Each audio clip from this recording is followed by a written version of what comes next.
Hello everyone, welcome to Internet Learning. Hope you all are doing well. So today we are going to discuss the topic soil forming factors of class 11 geography chapter number 5. So in the last video we discussed the process of formation of soil, that how soil forms, and before that video we discussed the soil, what is soil. So now we have idea about the soil, what it is and how it forms.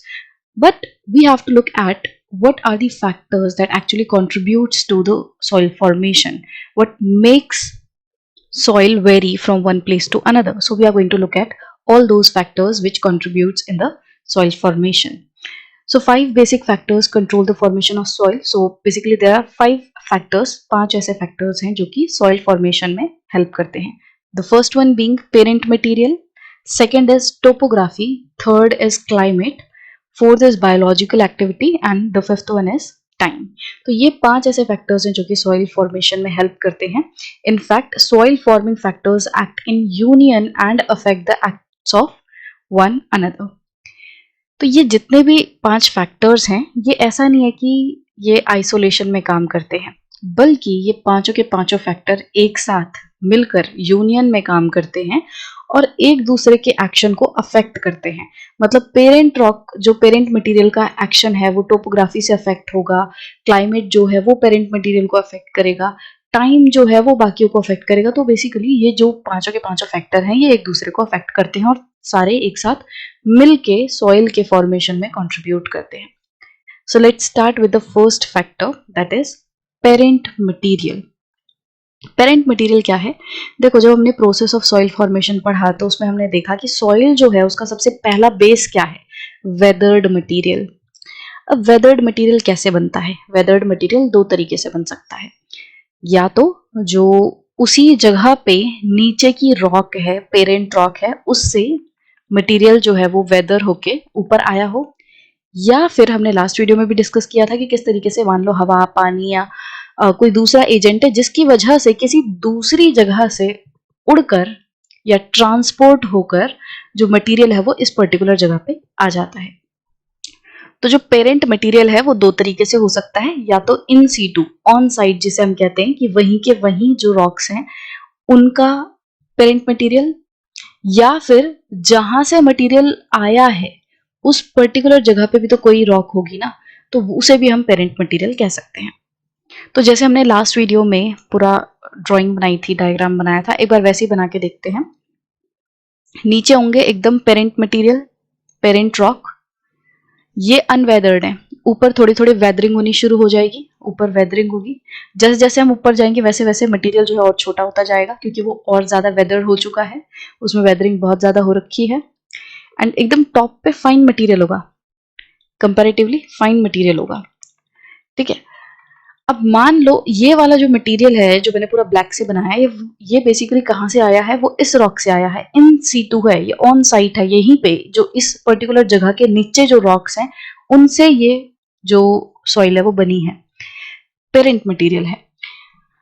अब अगर हम बात करें कि यहाँ पे कुछ और रॉक्स थी और सेम इसी तरीके से ये वाली जो रॉक्स हैं इनमें भी जो वेदरिंग है वो हुई और ऊपर इस तरीके से फाइन मटेरियल बन गया. अब जब यहाँ से ये मटेरियल उड़ेगा और यहाँ पे आएगा तो हवा अपने साथ इस मटेरियल को उड़ा के लाई और इस वाले जगह पे डिपॉजिट कर दिया.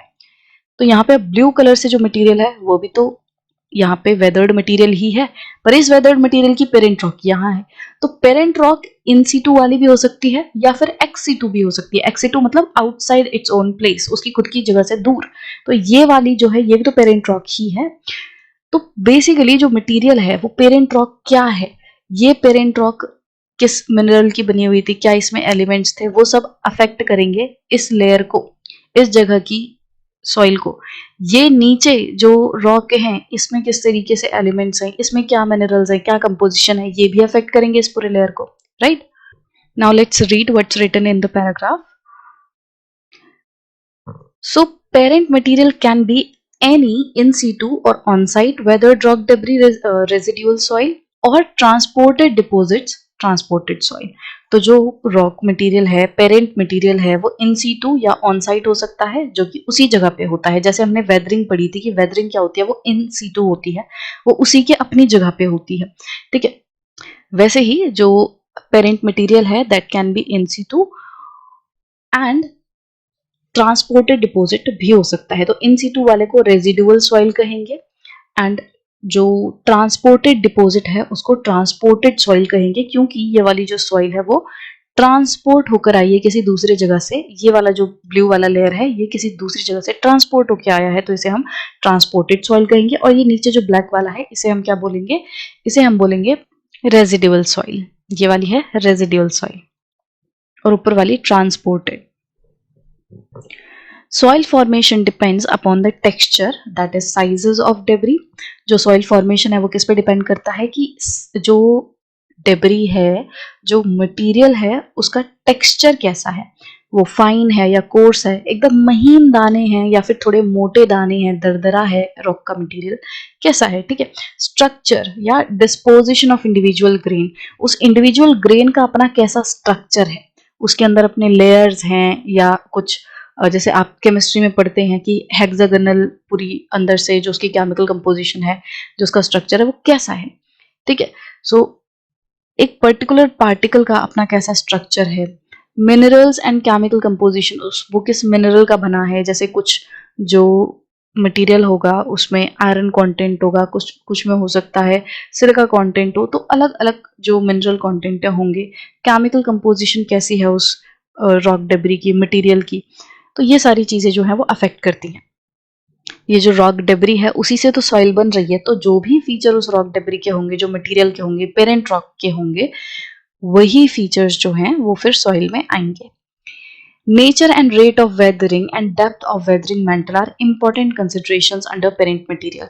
Nature and rate of weathering, हमें पता है कि वेदरिंग अलग अलग तरीके की होती है। वेदरिंग जो है फिजिकल हो सकती है, केमिकल हो सकती है, बायोलॉजिकल हो सकती है। तो किस तरीके की वेदरिंग हो रही है उस रॉक में, ये अफेक्ट करता है वहां की सॉइल को। उसके बाद डेप्थ क्या है वेदरिंग मेंटल की, जो वेदरिंग मेंटल है, जो वेदर्ड मटेरियल है वो कितना ज्यादा गहरा है, क्या उसकी जो मोटाई है, ये जो वेदर्ड मटेरियल है पूरा, ये पूरे को हम क्या बोलेंगे, वेदर्ड मटेरियल। अब ये जो वेदर्ड मटेरियल है ये कितना ज्यादा डेप्थ है इसकी, ये भी अफेक्ट करेगा इस पर्टिकुलर जगह की सॉइल फॉर्मेशन को। There may be differences in soil over similar bedrock, similar bedrock पे डिफरेंस हो सकते हैं सॉइल में। मतलब मान लो नीचे की जो बेडरॉक है वो सेम है, जैसे ये एक पर्टिकुलर जगह है जिसपे मैंने ब्लैक कलर की बेडरॉक बनाई है, ठीक है। अब दूसरी जगह है उस पर भी सेम एग्जैक्ट सेम तरीके की रॉक है, बेडरॉक है, ठीक है। बट इसके ऊपर की जो सॉइल बनेगी हो सकता है वो अलग हो, इसके ऊपर की जो सॉइल है हो सकता है वो अलग हो। तो सेम बेडरॉक होने के बावजूद भी हो सकता है जो सॉइल बने वो अलग हो। और मान लो बेडरॉक अलग है, मान लो यहाँ पे जो बेडरॉक है वो अलग है, बट ऊपर की सॉइल हो सकता है सेम हो। मतलब समझ रहे हो कि ऐसा भी हो सकता है कि पेरेंट रॉक तो सेम है दो जगहों की, पर उनके ऊपर पाई जाने वाली जो सॉइल है वो अलग है, सॉइल डिफरेंट। तो यहाँ पे मान लो पेरेंट रॉक जो है वो सेम है बट उसके ऊपर पाई जाने वाली जो सॉइल है अलग है, सो इट इज डिफरेंट। और हो सकता है किन्हीं दो जगह की जो पेरेंट रॉक है वो डिफरेंट हो, कोई दो पर्टिकुलर प्लेस है ए एंड बी, उनकी पेरेंट रॉक अलग है बट उनके ऊपर पाई जाने वाली जो सॉइल है वो सेम है, तो ऐसा भी हो सकता है। वैसे यहाँ पे सेम नहीं बोलना चाहिए, सिमिलर बोलना चाहिए, क्योंकि एग्जैक्ट सेम नहीं होगी, आई शुड से सिमिलर, कि मिलती जुलती होगी, प्रॉपर्टीज जो है वो मिलेंगी। तो सिमिलर रॉक की जो सॉइल है वो डिफरेंट भी हो सकती है और डिफरेंट रॉक की जो सॉइल है वो सिमिलर भी हो सकती है।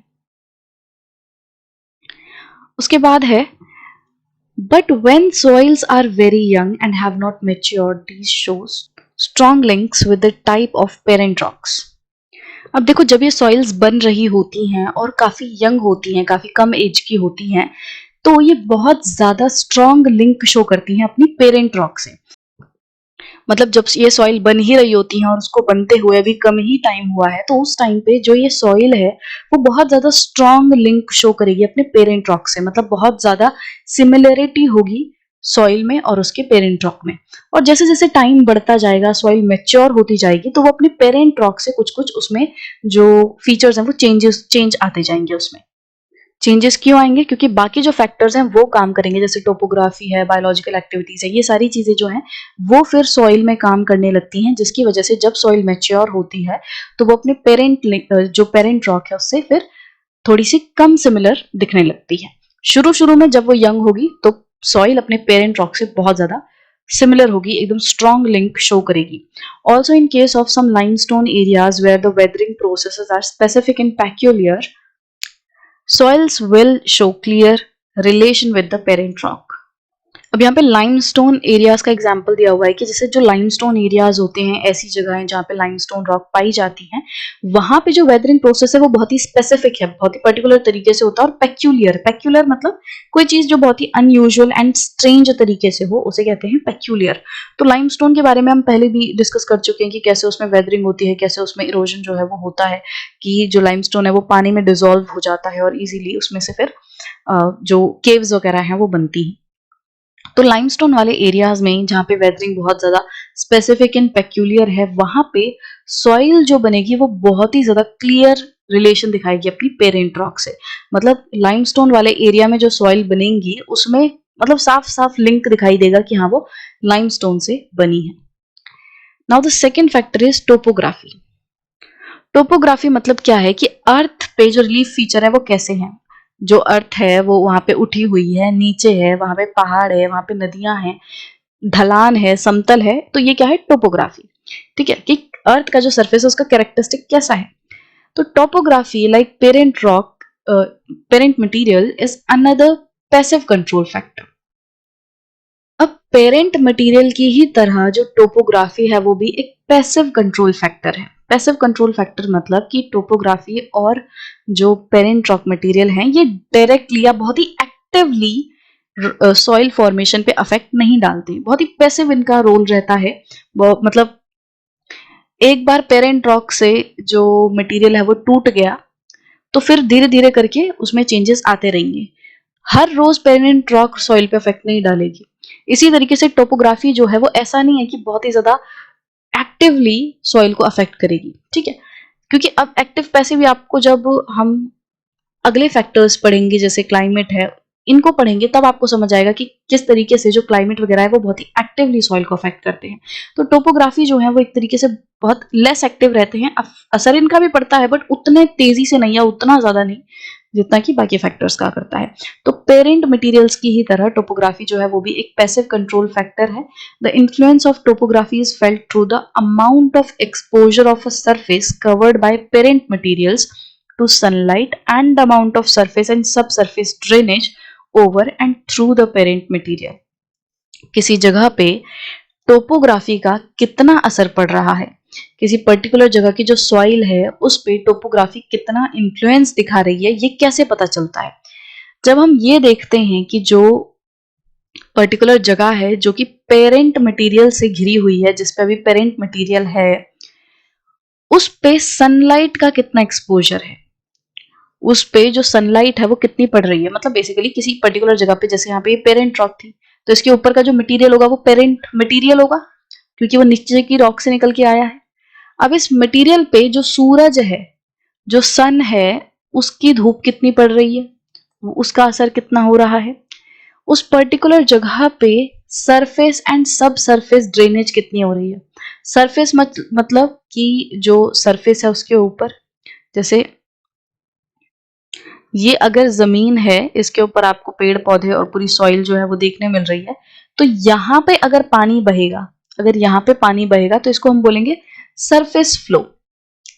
सब सरफेस मतलब इस सरफेस के अंदर, धरती के नीचे अगर पानी फ्लो कर रहा है जैसे ग्राउंड वाटर है, ठीक है, ठीक है, तो यहाँ पे क्या होगा कि सरफेस और सब सरफेस ड्रेनेज कैसा है इस पर्टिकुलर जगह पे। इससे भी हमें पता चलता है कि उस जगह पे टोपोग्राफी का कितना असर पड़ रहा है।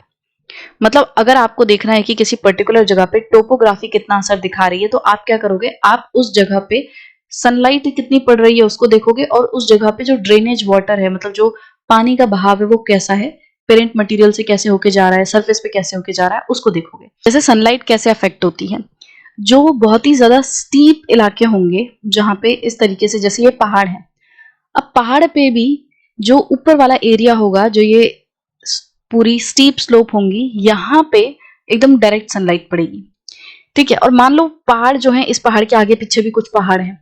अब कुछ इस तरीके से सिचुएशन बन रही है कि ये वाली जो जगह है इस पे रोशनी पड़ ही नहीं पाती, ये ज्यादातर छांव में आ जाता है, तो यहाँ पे जो सॉइल बनेगी वो अलग तरीके की होगी।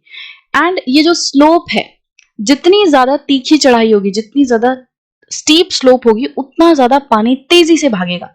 उतना यहाँ पे जब पानी गिरेगा इस सरफेस पे, तो पानी एकदम नीचे बहुत तेजी से जाएगा, और जितना तेजी से पानी नीचे जाएगा उतना ज्यादा वो इरोजन करेगा। तो जितना इरोजन करेगा उतना पतला लेयर होगा सॉइल का। तो इस तरीके से जो टोपोग्राफी है वो अफेक्ट करती है soil formation. So soil will be thin on steep slopes. Soil जो है वो स्टीप स्लोप पे थिन होगी, पतली होगी, क्योंकि इरोजन की वजह से पूरा जो लेयर है वो पानी के साथ बह के चला जाएगा, और वहां पे जो लेयर बचेगा सॉइल का वो कम होगा। थिक ओवर फ्लैट अपलाइंस, जो एकदम फ्लैट अपलाइंस होंगे उन पे क्या होगा, थिक लेयर होगा। कैसे थिक होगा, देखो यहाँ से पहाड़ है, ठीक है, पहाड़ों पे ये जो मिट्टी बन रही है, पहाड़ों पे जो मिट्टी है वो पानी के साथ बह के नीचे आ रही है, यहाँ पे पानी के साथ बह के नीचे आ रही है। अब ये नीचे आएगी तो बाद में ये जो पानी है वो फ्लैट अपलाइंस पे जाएगा, जो समतल जगह है उस पे जाएगा, और फिर वहां पे ये जो पानी है वो मटेरियल को डिपॉजिट कर देगा। तो ये पहाड़ों से मटेरियल ला रहे हैं और नीचे डिपॉजिट कर रहे हैं, तो क्या होगा कि जो स्टीप स्लोप है वहां पे तो सॉइल का लेयर बहुत पतला होगा, और जो फ्लैट अपलाइंस है, जो इस तरीके से समतल जगहें हैं, वहां पे सॉइल का जो लेयर है वो काफी मोटा होगा। Over gentle slopes where erosion is slow and percolation of water is good, soil formation is very favourable. वो जगहें जहां पे स्लोप जो है वो बहुत ज्यादा स्टीप नहीं है, जेंटल स्लोप है, इस तरीके से है, चढ़ाई बहुत ज्यादा नहीं है, ये देखो हल्की सी बस जो ढलान है वो बहुत ज्यादा स्टीप नहीं है। यहाँ पे क्या होगा, यहाँ पे इरोजन इतना नहीं होगा, इरोजन स्लो होगा। यहाँ पे जो परकोलेशन ऑफ वाटर है वो ज्यादा होगा। पानी का परकोलेट होना मतलब जमीन के अंदर पानी जो जाता है, ठीक है, जो रिश्ता है पानी जमीन के अंदर, उसको क्या कहते हैं, वाटर परकुलेशन। तो यहाँ पे वाटर की परकुलेशन भी ज्यादा होगी, इरोजन भी कम होगा। तो ये बहुत ही फेवरेबल जगह है सॉइल फॉर्मेशन के लिए, क्योंकि जैसे जैसे सॉइल बनेगी तो वो वहां पे टिकेगी, क्योंकि जो स्लोप है वो तीखी नहीं है। अगर तीखी स्लोप होती तो सॉइल बनती और पानी सारा बहा के ले जाता, इरोजन हो जाता। बट यहाँ पे इरोजन स्लो हो रहा है, इट मीन्स कि सॉइल जो है वो रहेगी वहां पे, और पानी जो है वो अंदर परकोलेट करेगा, वो सॉइल को बहा के आगे ज्यादा नहीं ले जा पाएगा। Soils over flat areas may develop a thick layer of clay with good accumulation of organic matter giving the soil dark color. जो flat areas होंगे, जो एकदम से इस तरीके से जो प्लेन एरियाज हैं, वहां पे क्या होगा, क्योंकि वहां पे सारा जो मटेरियल है वो आके जमा हो रहा है, तो यहाँ पे सबसे पहले तो बहुत ही थिक लेयर ऑफ सॉइल देखने मिलेगा। मान लो ये सॉइल का लेयर है, तो ये काफी थिक लेयर दिखाई देगा। और यहाँ पे ऑर्गेनिक मैटर जो है वो भी एक्यूमुलेट होगा। ऑर्गेनिक मैटर मतलब कि डेड प्लांट एंड एनिमल के जो रिमेन्स है वो भी यहाँ पे आके एक्यूमुलेट होंगे। तो dead plant and animal remains से क्या बनती है, ह्यूमस बनती है, और ह्यूमस डार्क कलर की होती है, लगभग ब्लैक कलर की होती है। तो यहाँ पे जब फ्लैट एरियाज पे डेड प्लांट्स एंड एनिमल्स आके जमा होंगे, वो डिकम्पोज होंगे, ह्यूमस बनेगी, तो उसका कलर कैसा बन जाएगा, यहाँ पे ब्लैक कलर की सॉइल आपको फ्लैट वाले एरियाज पे देखने मिलेगी। और यहाँ पे जो लेयर होगा वो क्लेई मटेरियल बहुत ज्यादा होगा, जो सॉइल का लेयर होगा उसमें फ्लैट लैंड पे क्लेई मटेरियल ज्यादा एक्यूमुलेट हो जाएगा। उसके बाद तीसरा जो फैक्टर है वो है क्लाइमेट का। क्लाइमेट जो है वो इंपॉर्टेंट एक्टिव फैक्टर है, मतलब कि बहुत ही एक्टिवली लगातार सॉइल के फॉर्मेशन पे अफेक्ट करता है। The climatic elements involved in soil development are moisture in terms of intensity. तो अब क्लाइमेटिक इवेंट्स जो हैं वो कौन कौन से इन्वॉल्व होते हैं सॉइल की डेवलपमेंट में। तो पहला है moisture in terms of intensity, कि जो मॉइस्चर है, जो नमी है, उसकी इंटेंसिटी क्या है, कितना ज्यादा मॉइस्चर है, कितना कम मॉइस्चर है, तो इससे सॉइल पे इफेक्ट पड़ता है। Frequency and duration of precipitation.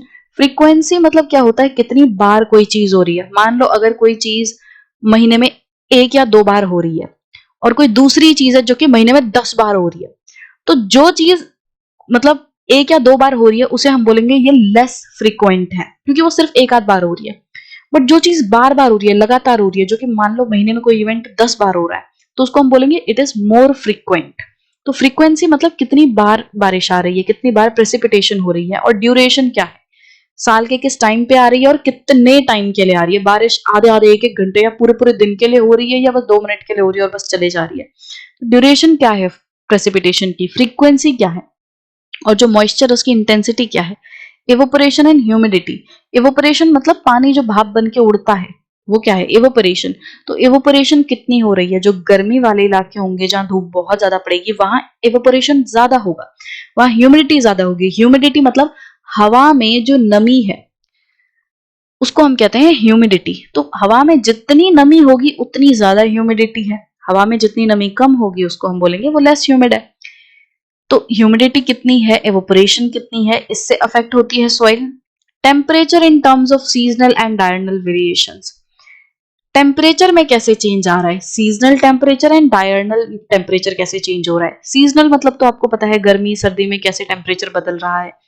Diurnal मतलब होता है डेली बेसिस पे जो टेम्परेचर चेंज हो रहा है, दिन का टेम्परेचर क्या है और रात का टेम्परेचर क्या है, तो इसे हम बोलेंगे डायरनल वेरिएशन, कि दिन में मान लो 50 डिग्री और रात में जाके 10 डिग्री टेम्परेचर हो जा रहा है। तो ये जो टेम्परेचर वेरिएशन है, जो ये मॉइस्चर प्रेजेंस है, ये अफेक्ट करता है सॉइल को। Precipitation gives soil it's moisture content which makes the chemical and biological activities possible. Precipitation की वजह से क्या होता है, जब पानी आसमान से नीचे आता है, चाहे बर्फ की फॉर्म में आ रहा है, चाहे वो बारिश, स्नो, हेल, स्लीट, किसी भी फॉर्म में जब पानी नीचे आ रहा है तो वो प्रेसिपिटेशन है। तो प्रेसिपिटेशन जो है वो क्या करती है, वो सॉइल को मॉइस्चर देती है, और मॉइस्चर क्या करता है, moisture chemical and biological activities को पॉसिबल कराता है। जहां पे नमी होगी, देखो जैसे आपने देखा होगा अचार वगैरह में होता है ना, जैसे घर में अचार होते हैं तो उनको क्या बोलते हैं कि इसमें सूखी चम्मच से लो, एकदम सूखी चम्मच होनी चाहिए, उससे अचार निकालो। अगर पानी होगा तो क्या होता है कि अचार खराब हो जाता है। तो पानी के होने से अचार क्यों खराब हो जाता है, क्योंकि पानी की प्रेजेंस जो है वो केमिकल एंड बायोलॉजिकल एक्टिविटीज को जन्म देती है। जब पानी प्रेजेंस होगा तो वहां पे फंगस वगैरह डेवलप होने लग जाएगी। तो सेम वही चीज सॉइल में भी है कि अगर नमी होगी, मॉइस्चर होगा, तो chemical and biological activities easily हो पाएंगी। Excess of water helps in the downward transportation of soil components through the soil eluviation and deposits the same down below.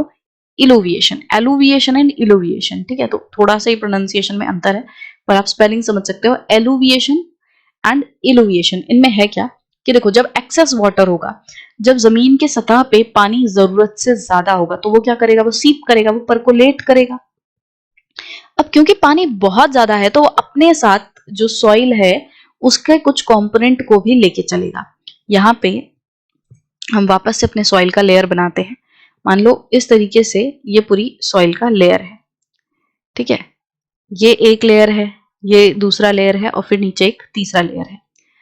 अब सबसे ऊपर वाले लेयर पे कुछ मटेरियल था जो कि मैंने ग्रीन से बनाया है, सॉइल का एलिमेंट है, ठीक है, ये ग्रीन कलर से कुछ एलिमेंट था, सॉइल का ही पार्ट है। अब जब ये बारिश आई, बारिश आएगी, बहुत ज्यादा बारिश आई तो ये सॉइल के ऊपर, यहाँ जमीन के ऊपर पूरा पानी बैठ गया। अब जब जमीन के ऊपर पानी बैठेगा तो धीरे धीरे करके वो परकोलेट करेगा, जमीन के अंदर रिसेगा वो पानी। जब ये रिसेगा तो अपने साथ कुछ एलिमेंट्स को नीचे लेके चलेगा, कुछ सॉइल के पार्टिकल्स को नीचे लेके आएगा, और नीचे लाने के प्रोसेस को, जब ये मूव हो रहा है, जब पानी जो है ऊपर से सॉइल के मटेरियल को नीचे की तरफ ले जा रहा है, इसको हम कहते हैं एलुविएशन, इसको हम बोलेंगे एलुविएशन, ठीक है। अब पानी जो है रिसेगा, वो नीचे आएगा आएगा और आते आते यहाँ तक, सबसे नीचे वाले लेयर तक, मान लो इस लेयर तक पहुंच गया, हो सकता है और भी नीचे लेयर हो, बट हमने बोला अभी इस थर्ड लेयर तक पहुंच गया। और यहाँ पे आके पानी ने क्या किया, अपने साथ ऊपर से जो मटेरियल ला रहा था सॉइल का उसको यहाँ जमा करा दिया, वो यहाँ जमा हो गया। अब इस डिपोजिशन के प्रोसेस को क्या कहते हैं, इलुविएशन। इस डिपोजिशन के प्रोसेस को कहते हैं इलुविएशन। तो जब पानी के साथ सॉइल का मटेरियल नीचे आता है तो एलुविएशन, एंड जब वो मटेरियल डिपॉजिट हो जाता है किसी लेयर पे नीचे जाके तो उसे कहते हैं इलुविएशन। सो इस तरीके से एलुविएशन एंड इलुविएशन के प्रोसेस से जो सॉइल कंपोनेंट है वो पानी के थ्रू ट्रांसपोर्ट हो जाता है नीचे वाले लेवल्स पे। In climates like wet equatorial rainy areas with high rainfall, not only calcium, sodium, magnesium, potassium, etc., but also a major part of silica is removed from the soil. तो जो वो इलाके होते हैं जो कि इक्वेटोरियल रीजन पे हैं एंड वहां पे हाई रेनफॉल होती है, इसीलिए उसको क्या बोला गया है, वेट इक्वेटोरियल रीजन। मतलब इक्वेटर वाला एरिया है, इट मींस इक्वेटर के आसपास है, 0 डिग्री लैटिट्यूड के आसपास है और वहां पे बहुत ज्यादा रेनफॉल होती है। तो ऐसे एरियाज में जो सॉइल है उनमें से calcium, sodium, magnesium and potassium जैसे जो मिनरल्स हैं वो तो निकलते ही हैं, बट पानी अपने साथ सिलिका को भी बहा के ले जाता है। मतलब क्योंकि बारिश बहुत ज्यादा हो रही है तो बारिश का पानी जो है इन सारे मिनरल्स को रिमूव कर देता है एंड इन सब के साथ साथ सिलिका को भी रिमूव करता है। Removal of silica from the soil is known as desilication. और यही जो प्रोसेस है जिसमें सिलिका रिमूव हो जाता है सॉइल से, इसको हम क्या कहते हैं? डीसिलिकेशन। कि सिलिका रिमूव हो रहा है, डीसिलिकेशन। In dry climates, because of high temperature, evaporation exceeds precipitation and hence groundwater is brought up to the surface by capillary action and in the process of water evaporates, leaving behind salts in the soil. अब जहाँ पे सूखा इलाका होता है, जहाँ dry climate होता है, वहां पे क्या होता है? टेम्परेचर बहुत ज्यादा हाई होता है, तो बहुत हाई टेम्परेचर की वजह से ही वहां पे ड्राई क्लाइमेट है। तो वहां पे क्या होगा? इवोपोरेशन एक्सीड कर जाती है प्रेसिपिटेशन से, तो वहां पे बारिश इतनी नहीं हो रही, जो पानी है वो नीचे नहीं आ रहा, बारिश इतनी नहीं हो रही। और क्योंकि टेम्परेचर बहुत ज्यादा है तो इवोपोरेशन होगी। इवोपोरेशन मतलब कि पानी जमीन में से भाप बन के ऊपर जाएगा, एटमॉस्फेयर में जाएगा। तो नीचे जमीन का जो पानी है, जो ग्राउंड वाटर है, वो भी कैपिलरी एक्शन के थ्रू ऊपर तक आ जाता है। मतलब ऐसे समझो जैसे पूरा जो सूरज है, गर्मी है, वो स्ट्रॉ लगा के जमीन में से पानी उसको चूस रही हो। तो कैसे होगा? यहाँ पे मान लो ये ग्राउंड है एंड वाटर लेवल यहाँ कहीं है, समवेयर हेयर वाटर लेवल है। अब यहाँ पे मिट्टी में जो भी नमी थी, मैं ऐसे ही डॉटेड बना रही हूँ, लेट्स से कि ये जमीन में नमी थी, मॉइस्चर था। अब सूरज जो है उसके वजह से, जो हीट है उसकी वजह से ये जो मॉइस्चर है वो भाप बन के उड़ गया। अब जब सूरज पानी को ऊपर खींच रहा है तो नीचे क्या होगा? जो ये नीचे का पानी है, जो ग्राउंड वाटर है, ये भी कैपिलरी एक्शन के थ्रू ऊपर आएगा। कैपिलरी एक्शन मतलब होता है जब कोई चीज जैसे ग्रेविटी के अगेंस्ट जाके ऊपर की तरफ मूव करे। इसका मैं एक छोटा सा एग्जांपल आपको बताऊं कि कैपिलरी एक्शन एग्जैक्टली क्या होता है। कि जैसे आप टॉवल लोगे एक, अब टॉवल का एक हिस्सा आप, जैसे ये आपकी टॉवल है, ठीक है, अब इसको आप नीचे से यहां से आप गीला करोगे और थोड़ी देर बाद देखोगे कि यहाँ वाला पूरा हिस्सा जो है वो गीला हो चुका है। पानी आपने सिर्फ यहाँ लगाया था, बट जो पूरा हिस्सा है, थोड़ी देर बाद आप टॉवल का देखोगे तो ये पूरा एरिया आपको गीला दिखाई देगा, उसका कलर चेंज हो जाएगा गीले होने की वजह से। तो क्या होता है कि पानी तो सिर्फ यहाँ डाला था, पानी तो हमने सिर्फ टॉवल पे नीचे डाला था, ये वाले हिस्से पे, तो ये यहाँ तक पानी कैसे पहुंचा? तो ये क्या होता है? माइक्रोफाइबर्स की वजह से जो पानी है वो ऊपर रिस जाता है, ऊपर की तरफ चला जाता है। तो टेक्निकली अगर ग्रेविटी का इन्फ्लुएंस होता है तो ग्रेविटी की वजह से चीजें नीचे जाती हैं, बट यहाँ पे नीचे नहीं जा रहा, पानी ऊपर की तरफ मूव कर रहा है। तो यह है कैपिलरी एक्शन। यही चीज जो है आपको जमीन में देखने मिलेगी कि जमीन का जो पानी है वो इस तरीके से ऊपर आ जाता है। अब उस पानी में जो सॉल्ट मटेरियल है वो सब भी ऊपर आएगा। अब ये पानी ऊपर आया, ग्राउंड वाटर भी ऊपर आ गया, और ग्राउंड वाटर ऊपर आएगा तो गर्मी तो लगातार हो ही रही है, वो ग्राउंड वाटर भी ऊपर आके क्या करेगा? इवोपोरेट हो जाएगा।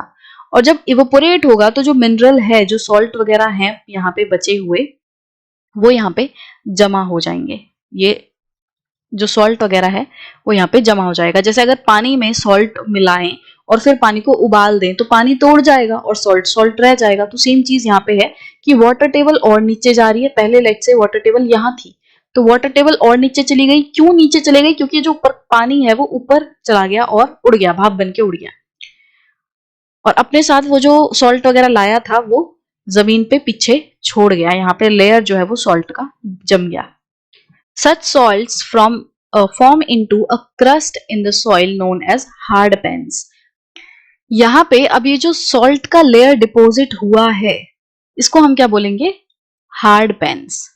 तो इस पूरे प्रोसेस में ये जो सॉल्ट का लेयर डिपॉजिट हुआ है, अब पानी नीचे अपने साथ सॉल्ट लेके आया था, पानी तोड़ गया, सॉल्ट सॉल्ट रह गया, तो अब ये जो सॉल्ट का पूरा लेयर बना है इसको हम क्या कहते हैं? Hard pans. तो सॉइल के अंदर एक लेयर इस तरीके से आपको सॉल्ट का दिखेगा, एरिड रीजन्स में ये ज्यादातर दिखता है और इसको हम क्या बोलते हैं?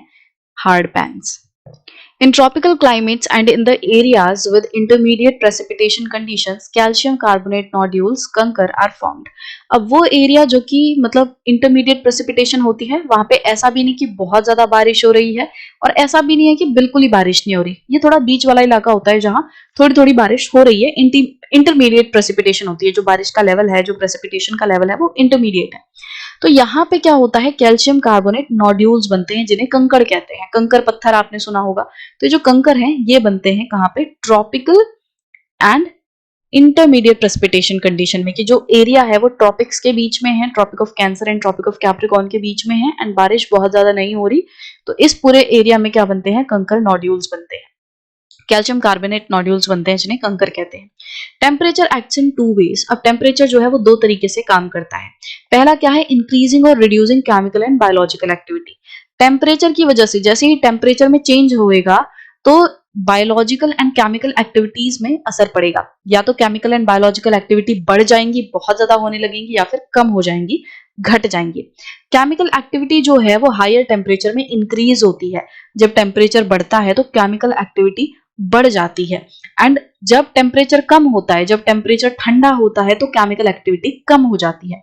With an exception of carbonation. Carbonation का एक्सेप्शन क्यों है, क्योंकि कार्बोनेशन का जो प्रोसेस है वो ठंडे इलाके में भी हो सकता है. जो ठंडा टेम्परेचर है उसमें कार्बोनेशन हो सकता है. तो इसके अलावा जो दूसरे केमिकल एक्टिविटीज हैं वो ठंडे टेम्परेचर में कम हो जाती हैं.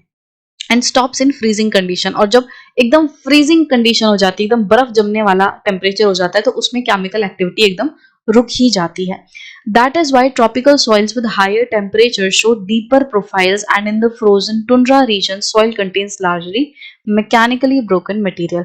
और यही कारण है कि जो ट्रॉपिकल सॉइल्स हैं जहाँ पे टेम्परेचर बहुत ज्यादा रहता है वहां पे डीपर प्रोफाइल्स आपको देखने मिलेंगे. मतलब जो सॉइल प्रोफाइल है, जो सॉइल का लेयर है वो काफी गहराई तक होता है. ठीक है, क्योंकि उसमें केमिकल एक्टिविटी बहुत ज्यादा हो रही है, वहां पे वेदरिंग हो रही है प्रॉपर. तो वहां पे जो सॉइल का लेयर है वो काफी गहरा होता है. बट जो टुंड्रा रीजन्स होते हैं, जो एकदम फ्रोजन इलाके होते हैं, वहां पे जो सॉइल का लेयर है, प्रोफाइल है, वो बहुत गहरी नहीं होती, वो कम होती है. क्योंकि वहां पे केमिकल एक्टिविटी की वजह से बहुत ज्यादा वेदरिंग वगैरह नहीं होती, बल्कि मैकेनिकली ब्रोकन मटेरियल रहता है जो कि ऊपर आके जम जाता है और उसी में फिर थोड़ी बहुत ह्यूमस वगैरह मिलके सॉइल बनती है. तो ट्रॉपिकल एरिया जहां हाई टेम्परेचर है वहां आपको डीपर प्रोफाइल देखने मिलेगी सॉइल की, और जो फ्रोजन एरिया है वहां बहुत डीप प्रोफाइल नहीं देखने मिलेगी सॉइल की. अब बात करते हैं फोर्थ फैक्टर की, जो है biological activity. The vegetative cover and organisms that occupy the parent materials from the beginning and also at later stages help in adding organic matter, moisture retention and nitrogen etc. So जो vegetative cover रहता है, मतलब जो पेड़ पौधे रहते हैं और जो ऑर्गेनिजम्स रहते हैं सॉइल के ऊपर, तो वो क्या करते हैं, वो सॉइल में ऑर्गेनिक मटेरियल को ऐड करने में हेल्प करते हैं. मतलब कि जब डेड प्लांट्स एनिमल्स हो जाते हैं तो वो क्या करते हैं, वो डिकम्पोज होते हैं, उनका ह्यूमस बनता है, और इसकी वजह से क्या होता है, जो ये ह्यूमस है, ये जो ऑर्गेनिक मैटर है, ये क्या करता है, ये मॉइस्चर को रिटेन करने में हेल्प करता है. कि इसमें पानी गिर जाता है तो वो थोड़ी देर तक टिका रहता है. ऐसा नहीं कि पानी आया और चला गया, ऐसा नहीं होता. अगर ह्यूमस है, यहाँ पे ह्यूमस का लेयर है और इस पे पानी गिरेगा तो ये ह्यूमस पानी को थोड़ी देर होल्ड करके रखेगी. जैसे स्पॉन्ज होता है ना, वो होल्ड करके रखता है थोड़ी देर तक पानी. सो जस्ट लाइक दैट, ये जो ह्यूमस का लेयर बनेगा, ये जो ऑर्गेनिक मैटर का लेयर बनेगा, it will retain water for some time. And यहाँ पे नाइट्रोजन का जो एक्सचेंज है वो भी होता है. जो एनिमल रिमेन्स होते हैं उनमें से भी जो नाइट्रोजन है वो निकल के जमीन में जाता है. Dead plants provide humus. Dead plants जो है वो ह्यूमस प्रोवाइड करते हैं. और यहाँ पे जो नाइट्रोजन है ना, वो ऑर्गेनिजम्स की एक्टिविटी से भी ऐड होता है. जो कुछ प्लांट्स होते हैं उनके जड़ों में कुछ ऐसे नोड्यूल्स रहते हैं जिनमें कुछ बैक्टीरिया रहते हैं, जो बैक्टीरिया नाइट्रोजन फिक्सेशन का काम करते हैं. अभी हम पढ़ेंगे. तो बेसिकली ये जो ऑर्गेनिजम्स हैं ये क्या करते हैं, ये मैटर को ऐड करते हैं, ऑर्गेनिक मैटर को ऐड करते हैं, मॉइस्चर रिटेन करने का काम करते हैं और नाइट्रोजन को बढ़ाते हैं. तो डेड प्लांट्स जो है वो ह्यूमस प्रोवाइड करते हैं. Finally divided organic matter of the soil is called humus. तो जो ह्यूमस है ये क्या है, फाइनली डिवाइडेड ऑर्गेनिक मैटर. जो ऑर्गेनिक मैटर है वो बहुत ही ज्यादा छोटे छोटे टुकड़ों में टूट गया है. जो डेड प्लांट एनिमल रिमेन है वो एकदम छोटे छोटे टुकड़ों में टूट गया है, वही ह्यूमस है. Some organic acids which form during humification aid in decomposing the mineral of the soil parent material. अब कुछ इस दौरान ह्यूमिफिकेशन के दौरान जब ह्यूमस बन रहा होता है, जब ये डेड प्लांट एंड एनिमल्स छोटे छोटे टुकड़ों में टूट रहे होते हैं, तो इस दौरान कुछ एसिड्स बनते हैं। ये जो ऑर्गेनिक एसिड्स हैं ये क्या करते हैं, ये पेरेंट मटेरियल को डिकम्पोज करने में हेल्प करते हैं, पेरेंट मटेरियल को और ज्यादा तोड़ने में हेल्प करते हैं। Intensity of bacterial activity shows up differences between soils of cold and warm climate. अब देखो, अभी हमने पढ़ा था कि ये जो क्लाइमेट वाले टॉपिक में कि अगर टेम्परेचर ज्यादा होगा, अगर हीट होगी, हाई टेम्परेचर होगा, तो केमिकल एंड बायोलॉजिकल एक्टिविटी बढ़ जाएगी, और अगर टेम्परेचर कम होगा, ठंडा होगा, तो क्या होगा, वहां पे केमिकल एंड बायोलॉजिकल एक्टिविटी कम हो जाएंगी। तो वही चीज यहाँ पे है कि जो बैक्टीरियल एक्टिविटी है, कितनी बैक्टीरियल एक्टिविटी हो रही है, क्या इंटेंसिटी है, कितनी ज्यादा बैक्टीरियल एक्टिविटी हो रही है या कितनी कम हो रही है, उससे पता चलता है कि जो सॉइल है वो वार्म क्लाइमेट से आई है कि ठंडे क्लाइमेट से। जो मतलब कि एक वार्म क्लाइमेट की सॉइल में एंड एक कोल्ड क्लाइमेट की सॉइल में आपको डिफरेंस दिख जाएगा उसके बैक्टीरियल एक्टिविटी की बेसिस पे, क्योंकि जो कोल्ड क्लाइमेट होगा वहां बैक्टीरियल एक्टिविटी कम होगी, जो वार्म क्लाइमेट होगा वहां बैक्टीरियल एक्टिविटी ज्यादा होगी। Humus accumulates in cold climates as bacterial growth is slow. So क्योंकि जो ठंडा क्लाइमेट है वहां पे बैक्टीरियल ग्रोथ स्लो होती है, उसकी वजह से कोल्ड क्लाइमेट में ह्यूमस एक्यूमुलेट हो जाता है। मतलब क्या है कि देखो, ह्यूमस जो है वो पूरे तरीके से डिकम्पोज्ड मटेरियल नहीं होता, आप ऐसा समझ सकते हो, पार्शियली डिकम्पोज्ड मटेरियल होता है कि डेड प्लांट्स एंड एनिमल्स जो हैं वो यहाँ पे उनका लेयर बन गया और वो छोटे छोटे टुकड़ों में टूटने लग गए, कुछ पार्ट इसका डिकम्पोज हुआ है, कुछ नहीं हुआ है, सो दैट इज ह्यूमस। अब जो ठंडा इलाका होगा वहां पे बैक्टीरियाज जो है वो बहुत तेजी से डिकम्पोज नहीं कर रहे। बैक्टीरियाज के डिकम्पोजिशन का मतलब क्या है, बैक्टीरियाज एक तरीके से उस डेड रिमेन को खा रहे हैं, तो तब क्या होता है, उसका ऑक्सीडेशन होता है, ऑक्सीडाइज होता है वो पूरा मटेरियल, और जो बैक्टीरिया वगैरह है वो उसे खाते हैं और उसपे फिर दूसरे जो केमिकल रिएक्शन है वो करते हैं। अब यहाँ पे क्या हो रहा है, जो ठंडा क्लाइमेट है उसमें डेड प्लांट एंड एनिमल का लेयर तो बिछता जा रहा है, बट जो इसका डिकम्पोजिशन है वो बहुत स्लो हो रहा है।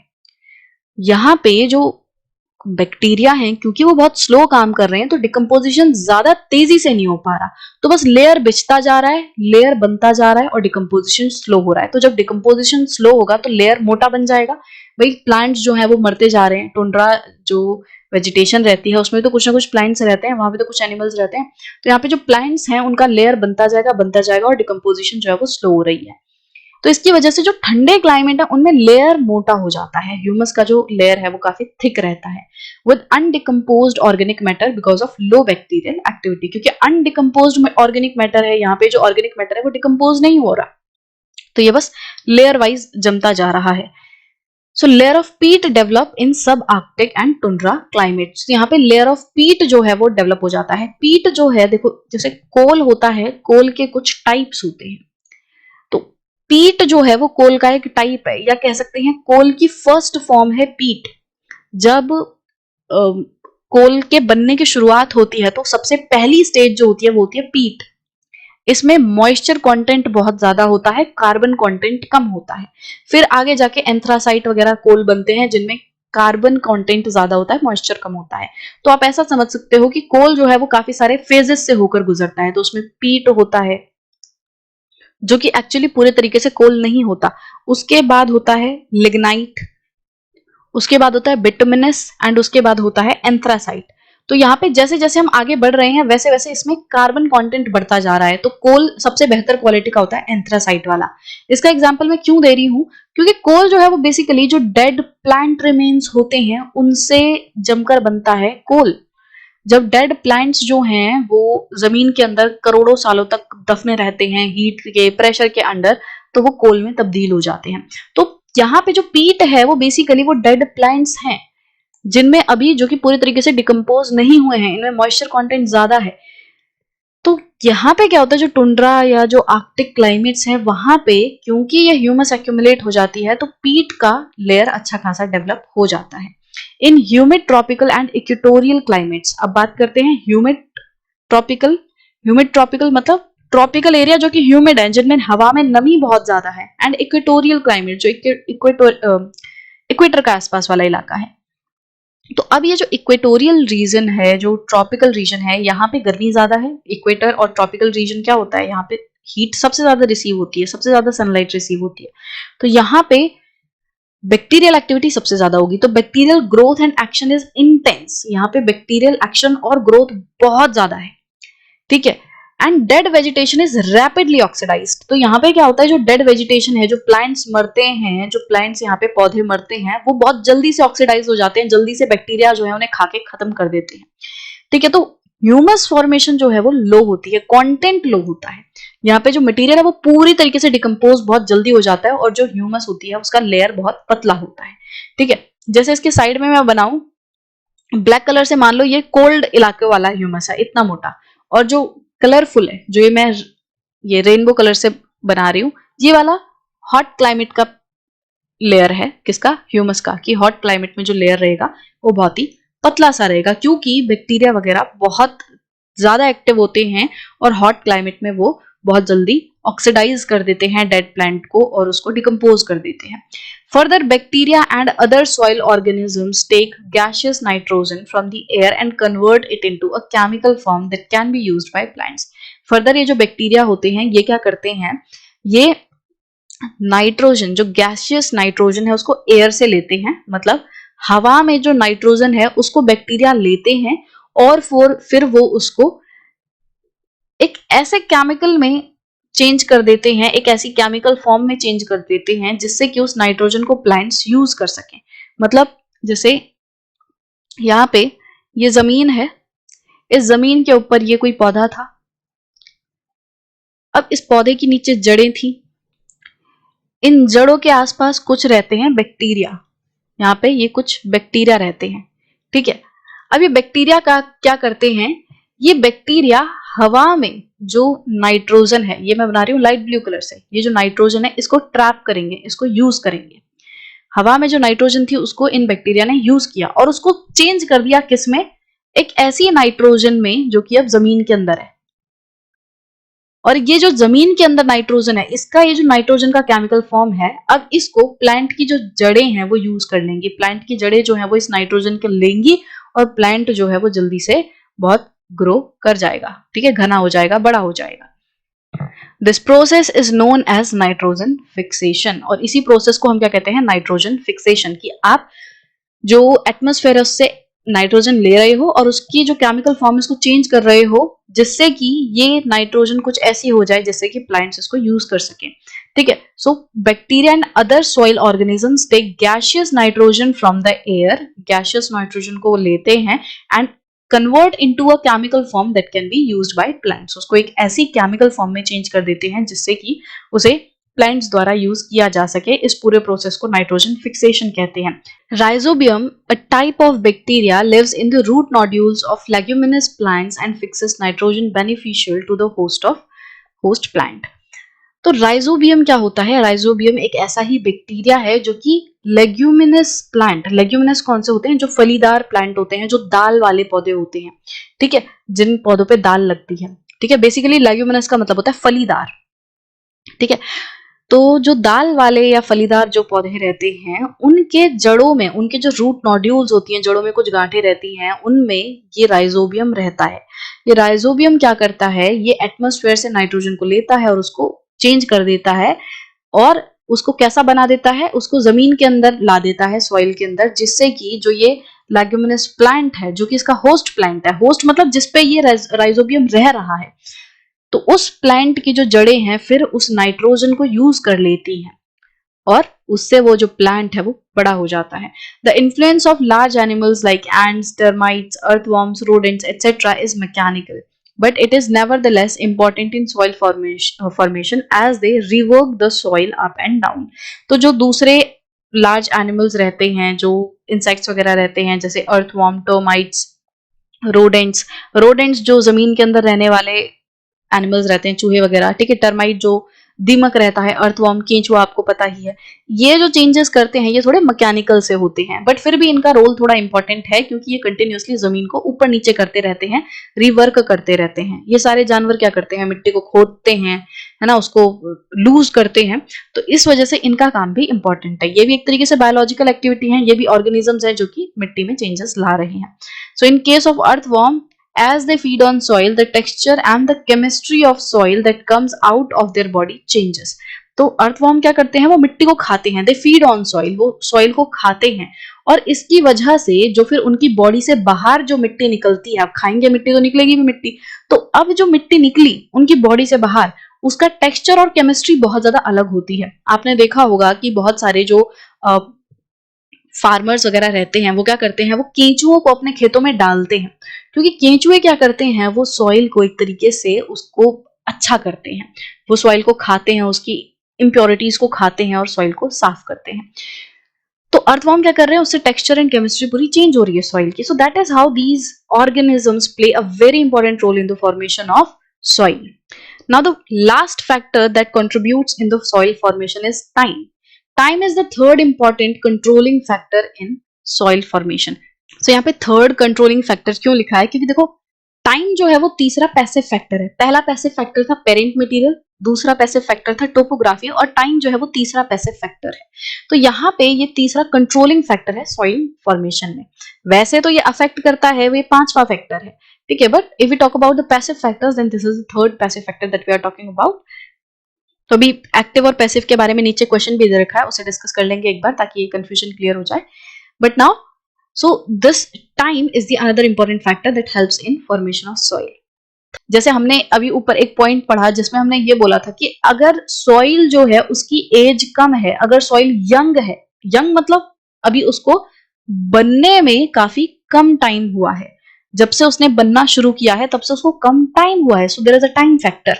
तो जब सॉइल यंग होती है तो वो अपने पेरेंट रॉक से बहुत ज्यादा स्ट्रॉन्ग लिंक दिखाती है। ये अपने ये जो पेरेंट रॉक वाला टॉपिक पढ़ा था, इसमें हमने देखा था कि जो बहुत ज्यादा यंग सॉइल होती है वो क्या करती है, वो अपने पेरेंट रॉक से बहुत ज्यादा स्ट्रॉन्ग लिंक शो करती है। So it means time has its affect, its importance on the soil, कि जब टाइम अभी कम हुआ है, सॉइल को बनने में टाइम कम हुआ है, तो वो अपने पेरेंट मटेरियल जैसी ज्यादा दिखेगी, और जैसे जैसे टाइम बढ़ने लगेगा, सॉइल को बनने में टाइम हो जाएगा, तो उसका टेक्सचर, उसके केमिकल कंपोजिशन सब चेंज होने लगेगा। So the length of the time the soil forming process operate determines maturation of soil and profile development. मतलब कि ये जो सॉइल फॉर्मिंग प्रोसेस है वो कितने टाइम के लिए ऑपरेट हो रहा है, कितने लंबे टाइम तक सॉइल फॉर्मेशन प्रोसेस काम कर रहे हैं, इससे डिटरमाइन होता है कि जो सॉइल है वो कितनी मैच्योर होगी और कितनी उसकी प्रोफाइल डेवलपमेंट होगी। जितना ज्यादा टाइम लगेगा सॉइल को बनने में, जितना ज्यादा प्रोसेस, जितनी देर तक काम करेगा, जितने ज्यादा टाइम तक सॉइल फॉर्मिंग प्रोसेस जो है वो काम करेंगे, उतनी ज्यादा मैच्योर सॉइल होगी, और उसकी प्रोफाइल डेवलपमेंट मतलब अंदर तक, गहराई तक जो सॉइल की प्रोफाइल बनेगी वो भी काफी ज्यादा गहरी होगी। A soil becomes mature when all soil forming processes act for a sufficiently long time developing a profile. तो एक soil mature कब कहलाती है, जब जितने भी soil forming process होते हैं वो काफी लंबे टाइम तक काम करते हैं उसके ऊपर, ताकि soil की एक प्रोफाइल बन जाए। मतलब कि अगर सॉइल फॉर्मिंग प्रोसेसेस ने 1 साल 2 साल के लिए काम किया है तो वो मैच्योर नहीं होगी, but if it has worked over long period, let's say over 50 और इवन हंड्रेड्स ऑफ ईयर्स में, अगर ये पूरे सॉइल फॉर्मिंग प्रोसेसेस काम कर रहे हैं, तब जाके एक सॉइल की प्रोफाइल बनेगी। मतलब अगर मैं आपको एग्जांपल दूं टाइम लाइन का, तो आपको हैरान करेगा कि अगर हमें सिर्फ और सिर्फ 1 सेंटीमीटर ऑफ सॉइल चाहिए, मतलब एक 1 सेंटीमीटर ऑफ लेयर जो है सॉइल का, उसको बनने में लगभग 200 से 400 साल लग जाते हैं, सिर्फ 1 सेंटीमीटर को बनने में। तो सोचो कितनी गहराई तक हमें सॉइल आज देखने मिलती है। जब हम जमीन खोदते हैं तो हमें कितना गहरा जो लेयर है वो सॉइल का देखने मिलता है। इसका मतलब हजारों सालों तक जब ये प्रोसेसेस काम करेंगे, तब जाके आपको ये सॉइल का प्रॉपर प्रोफाइल देखने मिलेगी। So it takes a lot of time. So soils developing from recently deposited alluvium or glacial till are considered young and they exhibit no horizons or only poorly developed horizons. तो वो soil जो कि अभी recently deposited alluvium या फिर glacial till से बनी है। रिसेंटली डिपोजिटेड एलुवियम मतलब कि जैसे जो नदी है वो अपने साथ बहुत सारा सैंड, सिल्ट, क्ले, ये सारी चीजें लेके चलती है, तो नदी के साथ जो मटेरियल चल रहा है उसको आप एलुवियम कह सकते हो। तो जब नदी में बाढ़ वगैरह आती है तो वो नदी क्या करती है, अपना जो मटेरियल है, जो रेत वगैरह है, उसको साइड में जमा कर देती है। अब ये तो सिर्फ पत्थरों का चूरन है, ये तो सिर्फ और सिर्फ क्या है, एलुवियम है, ये अभी सैंड वगैरह ही है, इसमें ऑर्गेनिक मटेरियल अभी ऐड नहीं हुआ है, इसमें कोई केमिकल एक्टिविटी बहुत ज्यादा नहीं हुई है, so we can not call it a proper soil. तो अगर किसी सॉइल के ऊपर, किसी पर्टिकुलर जगह के ऊपर रिसेंटली हाल फिलहाल में एलुवियम का डिपॉजिट हुआ है या फिर कोई ग्लेशियर टिल का डिपॉजिट हुआ है, ग्लेशियर टिल मतलब जब ग्लेशियर जब बनते हैं या ग्लेशियर जब मूव करते हैं तो उस दौरान वो जमीन को, जैसे हमने देखा था, स्क्रैच करते हैं, बहुत सारा जो मटेरियल है वो अपने साथ इरोड करके ले जाते हैं और किसी दूसरी जगह पे डिपॉजिट कर देते हैं। तो ग्लेशियर टिल एंड एलुवियम अगर रिसेंटली, अभी हाल फिलहाल में अगर डिपॉजिट हुए हैं तो उसको हम यंग कंसीडर करेंगे। ठीक है, हम बोलेंगे कि अभी ये सॉइल यंग है क्योंकि या तो वहां पे कुछ भी होराइजन डेवलप नहीं हुआ होगा, इस तरीके से लेयर्स जो है वो अभी डेवलप नहीं हुए होंगे, या फिर बहुत ही पुअर डेवलप्ड हॉरिजन होंगे, मतलब अच्छे तरीके से डेवलप नहीं हुए होंगे, क्योंकि वो अभी अभी डिपॉजिट हुआ है, अभी कुछ ही टाइम हुआ है, कुछ ही साल हुए हैं, मान लो 10 साल हुए हैं, 20 साल हुए हैं, तो अभी कुछ ही साल हुए हैं उसको डिपॉजिट हुए। तो वहां पे या तो हॉरिजन बिल्कुल ही नहीं बना हुआ होगा, या अगर हॉराइजन बना भी होगा, सॉइल में इस तरीके से लेयर्स बने भी होंगे तो वो पुअर होंगे, अच्छे नहीं होंगे। No specific length of time in absolute term can be fixed for soil to develop and mature. अब देखो, ये हमने अंदाजे से बोल दिया है कि 100 साल, 200 साल या 400 साल लगते हैं सॉइल को के कुछ सेंटीमीटर को बनने में, बट ये फिक्स नहीं है, ऑन एन एवरेज टाइम लगता है ये। बट हम अगर बोलें कि हाँ इतना ही टाइम लगेगा तो वो कहना गलत है, क्योंकि कोई स्पेसिफिक लेंथ ऑफ टाइम जो है वो हम फिक्स नहीं कर सकते। सॉइल को डेवलप होने में एंड मैच्योर होने में कितना भी टाइम लग सकता है, और अलग अलग जगह पे अलग अलग टाइम लगेगा, क्योंकि नेचर अलग होगा, बायोलॉजिकल, फिजिकल, केमिकल एक्टिविटीज अलग होंगी उस सॉइल में। तो जो सॉइल है वो अलग अलग टाइम पीरियड में बनेगी, बट एक बात तय है कि जो टाइम लगेगा वो ज्यादा लगेगा। ठीक है, ऐसा नहीं होगा कि 1 और 2 साल में ही हो जाएगा, और जितना ज्यादा टाइम लगेगा उतनी मैच्योर वो सॉइल हो जाएगी। अब यहाँ पे एक क्वेश्चन दिया हुआ है, is it necessary to separate the process of soil formation and soil forming control factors. अब हमने यहाँ पे 2 टॉपिक पढ़े। इस टॉपिक से पहले जो फैक्टर्स हैं, इससे पहले हमने पढ़ा था प्रोसेस ऑफ सॉइल फॉर्मेशन। तो इनका सवाल ये है कि ये जो प्रोसेस ऑफ सॉइल फॉर्मेशन है एंड ये जो फैक्टर्स हैं सॉइल फॉर्मेशन के, इनको अलग रखना जरूरी है क्या? क्या इनको हम एक ही तरीके से नहीं पढ़ सकते? तो आंसर है yes, we have to separate them, क्योंकि ये 2 अलग चीजें हैं। अब मैं एग्जांपल दूं अगर आपको कि प्रोसेस का मतलब क्या है। प्रोसेस का मतलब है तरीका, कि वो कैसे कैसे बने हैं। हमने बोला कि प्रोसेस क्या है सॉइल फॉर्मेशन का, कि पहले वेदर्ड मटेरियल होगा, फिर उसमें कुछ बैक्टीरियाज आके कॉलोनाइज करेंगे, कुछ उस पे जो सिंपलर फॉर्म के प्लांट्स हैं वो आके कॉलोनाइज करेंगे, वो वहां पे रहने लगेंगे, लाइकेंस, मॉसेस जो है वो बनेंगी, काई जमेगी, उसके बाद थोड़ी बहुत घासें बनना शुरू होंगी, घासों के बाद जैसे घास बनेंगी, छोटे मोटे घास फूस झाड़ियां बननी शुरू होंगी, उसके बाद वहां पे पेड़ बनने शुरू होंगे, वहां पे जो एनिमल्स हैं, बरोइंग एनिमल्स हैं, वो आएंगे। इस तरीके से पूरा प्रोसेस होगा और ऐसे सॉइल बनेगी। ठीक है, ये था पूरा प्रोसेस। बट इस प्रोसेस को करवाने में कौन कौन सी चीजें रोल प्ले कर रही हैं, वो है फैक्टर्स।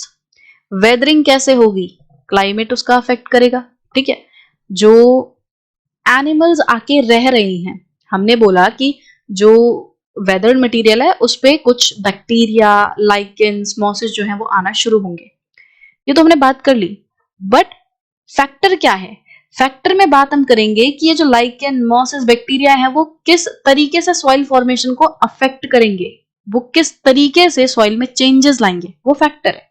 ठीक है, प्रोसेस में हमने देख लिया ये होगा, ये होगा, ये होगा, बट फैक्टर क्या है कि कौन करवा रहा है, कैसे करवा रहा है, जो सूरज है, जो क्लाइमेट है, जो बारिश है, वो किस तरीके से सॉइल के प्रोसेस पे अफेक्ट डाल रही है।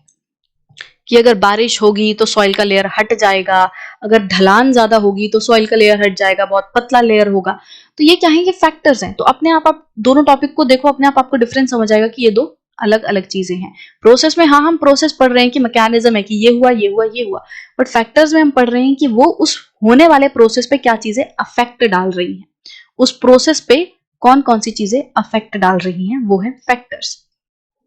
एक तरीके से फैक्टर्स वो चीजें हैं जो कि सॉइल फॉर्मेशन प्रोसेस को बढ़ावा दे रहे हैं। फैक्टर्स वो चीजें हैं जो सॉइल फॉर्मेशन प्रोसेस में मदद कर रहे हैं, उनको करवा रहे हैं। It is necessary to separate the process of soil formation and soil forming controlling factor. Yes, I hope it is clear. Now the second question is, why are time, topography and parent material considered as passive control factors in soil formation? अब यहाँ पे आपको जो active और passive वाला system है वो और ज्यादा क्लियर हो जाएगा। देखो, एक्टिव मतलब कि कोई चीज जिसका असर बहुत तुरंत दिख रहा है, बट पैसिव मतलब कि जिनके एक्शंस का जो रिजल्ट है वो तुरंत तुरंत विजिबल नहीं है, वो आपको लॉन्ग पीरियड में विजिबल होगा। तो time, topography and parent material ऐसे फैक्टर्स हैं जिनका जो असर है सॉइल फॉर्मेशन पे वो बहुत ही टाइम बाद दिखता है, बहुत ही स्लोली दिखता है। बट वहीं आप बात करो बायोलॉजिकल एक्टिविटी और क्लाइमेट की, वो आपको मतलब बहुत तुरंत तुरंत काफी रिलेटिवली कंपैरेटिवली काफी जल्दी आपको उसका असर दिखता है। तो ये मेन आप डिफरेंस जो है वो समझ सकते हो। ठीक है, कि जो पैसिव फैक्टर्स हैं उनका रिजल्ट जो है, उनका अफेक्ट जो है वो इमीडिएटली ऑब्जर्व नहीं होता, और जो एक्टिव होते हैं उनका इमीडिएटली अफेक्ट ऑब्जर्व हो जाता है। तो आई होप कि ये चीज अब आपको क्लियर हुई। And with this we have come to the end of our chapter number 5 of class 11th, and I hope you like this video. If you do, then please give it a thumbs up and don't forget to press the bell icon so that you never miss an update. So we'll meet in the next video with a new chapter. Till then, bye bye.